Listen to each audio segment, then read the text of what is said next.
The reason why we're marching all over the world is we were like George. We couldn't breathe, not because there was something wrong with our lungs, but you wouldn't take your knee off our neck. We don't want no favors. Just get up off of us, and we can be and do whatever we can be.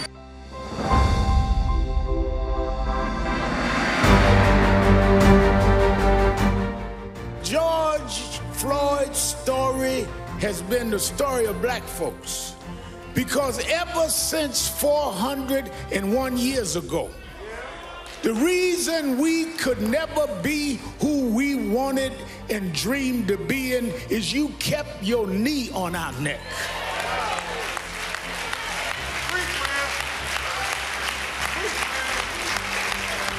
We were smarter than the underfunded schools you put us in, but you had your knee on our neck. We could run corporations and not hustle in the street, but you had your knee on our neck. We had creative skills. We could do whatever anybody else could do, but we couldn't get your knee off our neck. What happened to Floyd happens every day in this country, in education, in health services, and in every area of American life. It's time for us to stand up in George's name and say, get your knee off our necks. Michael Jordan won all of these championships, and you kept digging for mess because you got to put a knee on our neck.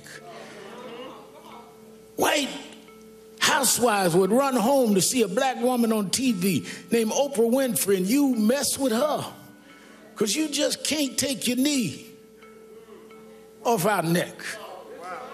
Man comes out of a single-parent home, educates himself, and rises up and becomes the president of the United States.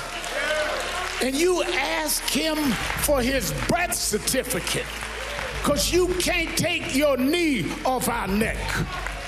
The reason why we're marching all over the world is we were like George. We couldn't breathe, not because there was something wrong with our lungs, but you wouldn't take your knee off our neck. We don't want no favors. Just get up off of us, and we can be and do whatever we can be. There have been protests all over the world. Some have looted and done other things. And none of us in this family condones looting or violence. But the thing I want us to be real cognizant of is there's a difference between those calling for peace and those calling for quiet.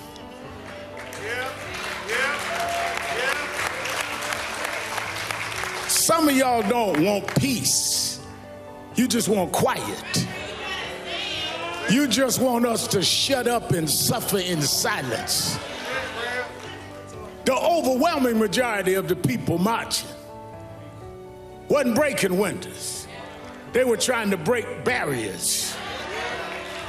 They wasn't trying to steal nothing. They were trying to get back the justice you stole from us. Those that broke the law should pay for whatever law they broke, but so should the 4 policemen that caused this funeral today.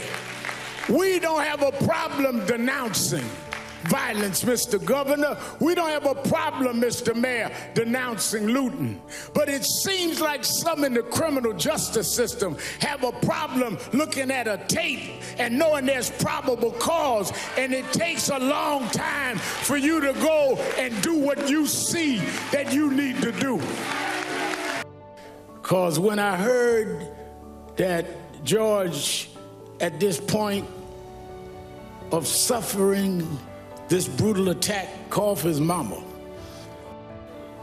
I said, his mother passed. But he was calling for his mother. And I thought about it because I was raised by a single mother. And sometimes the only thing between us and our conditions was our mothers. Sometimes the only thing that we had that would take danger away was our mothers. The only ones that would make sure the food was on the table was our mother. I know why George was calling for mama. Because at the point that he was dying, his mother was stretching her hands out, saying, "Come on, George. I'll welcome you where the wicked will cease from troubling, where the weary will be at rest. There's a place where police don't put knees on you, George. There's a place that prosecutors don't drag their feet." Maybe mama said, "Come on, George. There's a God that still sits high, but he looks down low and he'll make a way out of no way." This God is still on the throne.